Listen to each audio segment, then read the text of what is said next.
Olá! Dando continuidade à nossa série de reflexões sobre o que a igreja deve fazer neste tempo de crise, eu gostaria de falar com vocês acerca da importância da oração, a importância do clamor a Deus neste momento. Para isso, eu gostaria de ler com vocês um texto das Sagradas Escrituras que se encontra registrado no segundo livro das Crônicas, no capítulo de número 7, versículo de número 14. Acompanhe comigo.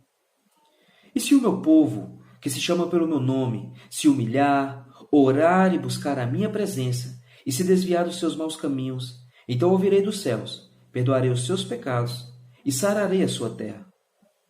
O que Deus está dizendo é que, se houver uma crise, o povo de Deus precisa tomar uma atitude. Percebe que no versículo de número 13, ele vai dizer que se eu fechar o céu para que não chova, ou se eu enviar gafanhotos para devorarem a terra, ou se eu enviar praga. Ou seja, o povo naquela época vivia da agricultura. Então, se não houver chuva, se houver gafanhotos e se houver praga, não haverá colheita. Não havendo colheita, instala-se uma crise, porque ninguém compra, ninguém vende, ninguém come. Então, uma crise econômica, a fome, a miséria. Nós estamos vivendo num tempo de crise.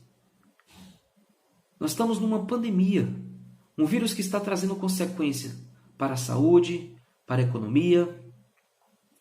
E se continuar do jeito que está indo, haverá fome.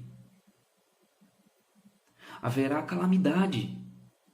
Então, diante desse cenário, o Senhor recomenda que o povo dele, aqueles que chamam pelo nome dele, aqueles que carregam o nome dele, aqueles que se dizem cristãos.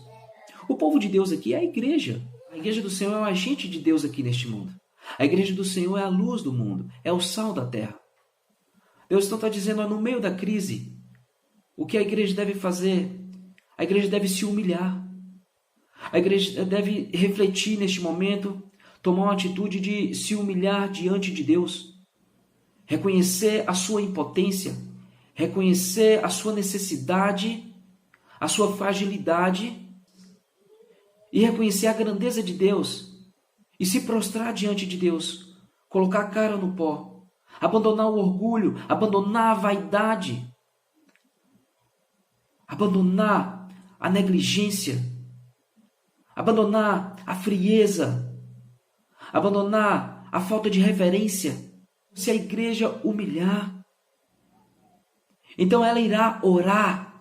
Orar não para obter coisas somente, mas orar para buscar a minha presença.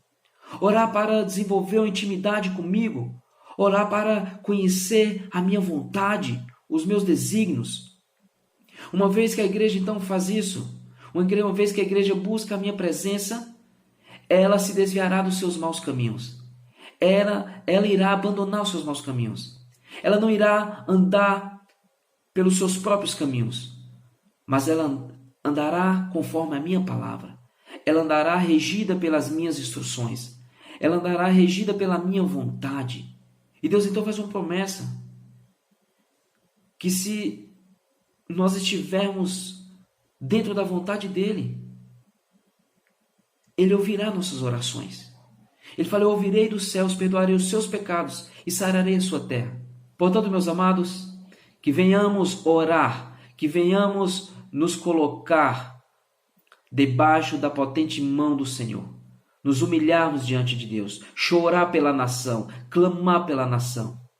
E clame também para que as pessoas possam reconhecerem que são pecadoras e que elas possam buscar no Senhor Jesus o perdão, porque somente o Senhor Jesus tem a cura para o pior de todas as doenças, que é o pecado.